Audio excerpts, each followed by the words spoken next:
அசாசுத்தீன் Owaisi Press Trust of India செய்தி நிறுவனத்திற்கு பேட்டியளித்திருக்கிறார்.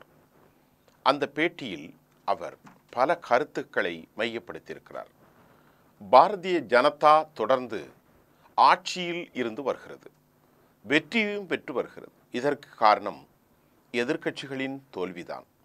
இந்துக்களின் 50% வாக்குகளை ஒன்று சேர்த்து வாங்குவதால் தான் பாரதிய ஜனதா வெற்றி பெறுகிறது என்று கூறிய ஒய்சி, ஆனால் நான் தான் வாக்குகளை பிரிக்கிறேன், நான் பாரதிய ஜனதாவினுடைய பி டீம் என்று விமர்சிக்கிறார்கள். என் கட்சிக்கு பெரும்பாலும் முஸ்லீம் ஆதரவாளர்களே அதிகம் இருக்கிறார்கள். இதில் என்னை எப்படி நீங்கள் குறை சொல்ல முடியும்? சொல்லுங்கள். நான் ஹைதராபாத்தில் போட்டியிடலாம், அவுரங்காபாத் அல்லது கிஷான்கஞ்சில் போட்டியிடலாம். ஏதாவது 2 இடங்களில்தான் என்னால் வெல்ல முடியும். ஆனால் பாரதிய ஜனதா 240 இடங்களில் வென்றதற்கு நான் எப்படி பொறுப்பாக முடியும் என்ற கேள்வியும் அசாவுத்தீன் ஒய்சி தெரிவித்திருக்கிறார். சமூகத்தின் ஒவ்வொரு பிரிவிலும் அரசியல் தலைமையின் சாயல் இருக்கும்போது அது உங்களால் ஏற்றுக்கொள்ள முடிகின்றது. ஆனால் முஸ்லிம்களுக்கு மட்டும் அரசியல் குரல், அரசியல் தலைமைத்துவம் போன்ற சாயல் இருக்க வேண்டும் என்பதை மட்டும் நீங்கள் விரும்பவில்லை. நான் காங்கிரஸை மட்டும் சொல்லவில்லை, சமாஜ்வாடி, பகுஜன் சமாஜ், சமாஜ்வாதி, பாஜக அனைத்து கட்சிகளையுமே நான் கூறுகிறேன் என்றார் அவர். யாதவர்கள் தலைவராகலாம், முஸ்லிம் நபர் பிச்சைக்காரராக வேண்டுமா? உயர் சாதிக்காரர் தலைவராகலாம், முஸ்லிம் மதத்தை சேர்ந்தவர் பிச்சைக்காரராக வேண்டுமா? இது எப்படி நியாயமாகும்? சொல்லுங்கள். இந்த தேசத்தை வடிவமைத்த தலைவர்கள் ஜனநாயகம் இருக்க வேண்டும் என்று விரும்பினார்கள். அனைத்து சாதி மதங்களைச் சேர்ந்த மக்களின் பிரதிநிதித்துவம் இருக்க வேண்டும் என்று விரும்பினர். இந்தியாவின் ஒருமைப்பாடு மற்றும் பாதுகாப்பு குறித்து கேள்வி வரும்போது நாங்கள் முன்வந்து இந்திய இராணுவத்திற்கு ஆதரவாக நிற்கிறோம். ஆனால் நம் வீடுகளுக்குள் இருக்கும் பிரச்சனைகளை பற்றி பேச வேண்டும் இல்லையா? ஏறக்குறைய நாட்டின் மிகப்பெரிய சிறுபான்மை குழுவாக 15% மேல் மக்கள் தொகை கொண்டவர்களாக முஸ்லிம்கள் இருந்தாலும் சட்டமன்றங்களிலும் நாடாளுமன்றத்திலும் முஸ்லிம்களின் பங்கு 4% மட்டும்தான். அரசியல் கட்சிகள் முஸ்லிம்களுக்கு தேர்தலில் போட்டியிட டிக்கெட் வழங்குவதில்லை. ஏனென்றால் மக்கள் முஸ்லிம்களுக்கு வாக்களிக்க மாட்டார்கள் என்று கூறுகிறார்கள். முஸ்லிம்கள் போன்று பெரிய சமூகத்தை ஓரம் கட்டிவிட்டு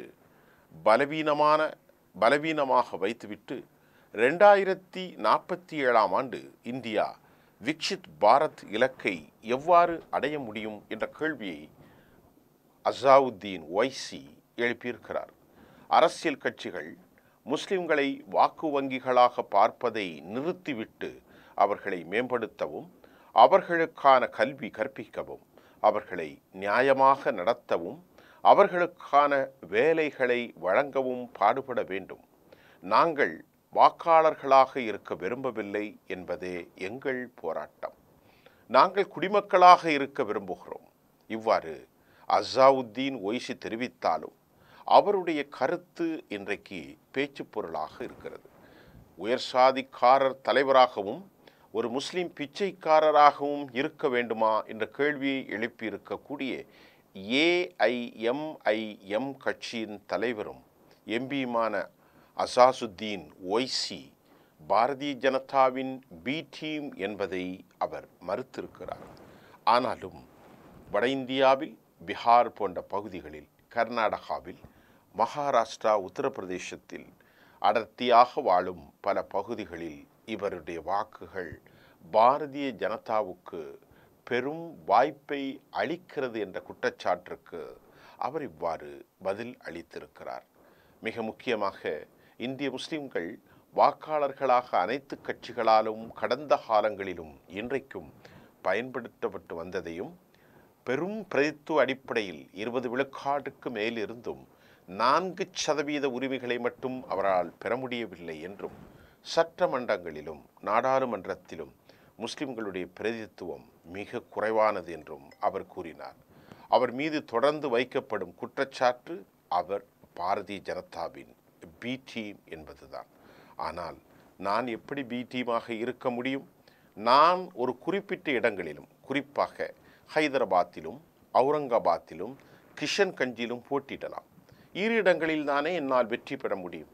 ஆனால் 50 விழுக்காடை காவுகொள்கிற பாரதிய ஜனதா 240 இடங்களில் வெற்றி பெறுவதற்கு காரணம் இந்துக்களின் 38 முதல் 40% வாக்குகளை அவர்களால் எடுக்க முடிகிறது என்ற உண்மையை அவர் தெளிவுபடுத்தியிருக்கிறார்.